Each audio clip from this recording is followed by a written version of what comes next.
పాలు పొంగించిన తర్వాత వచ్చావు. పాలు తాగడానికి వచ్చాను సార్. పోరా, తొందరపోయి తాగు. అల్లుడే మొత్తం తాగేలా ఉన్నాడు. అన్న, లైఫ్కి డెత్కి మధ్యలో ఉన్న ఈ జర్నీ తనతోనే అన్న. దమ్ముసుకొని నడగలా అడిగితేనే ఎందుకో తెలుసుగా. నాకడానికేగా. నేను అప్పుడే చెప్పాను కదరా ఇవేం వద్దని. అంతా వీడి వల్లేరా. పచ్చబద్ధం చెప్తుందన్నా. సూది సందేహకపోతే దారం అన్నీ వాళ్ళ నాన్న పోలికలే అచ్చుగుద్దినట్టు వచ్చాయి. ఎరుగా చూడటానికి అదోలా ఉన్నారు, కానీ ఫోటోలోనే కొంచెం చూసేలా ఉన్నారు. సరిగ్గా చూడండి, ఫోటోలో కూడా అదోలాగే ఉంటారు. ఇదా నువ్వేంటే లేడీస్ లాగా శారీ కట్టుకొని వచ్చావు? బా వెళ్ళి ఉల్లిపాయ సమస్య చెప్పా. రేయ్,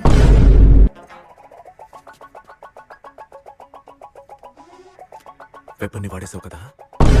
ఇదేంటి అవతారం ఎత్తేసింది? సారీ అమ్ముదా, sorry sorry sorry sorry sorry sorry sorry sorry sorry sorry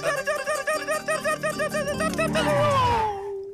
నేను ఫ్రెండ్లీ, కానీ మరీ అంత ఫ్రెండ్లీ కాదు.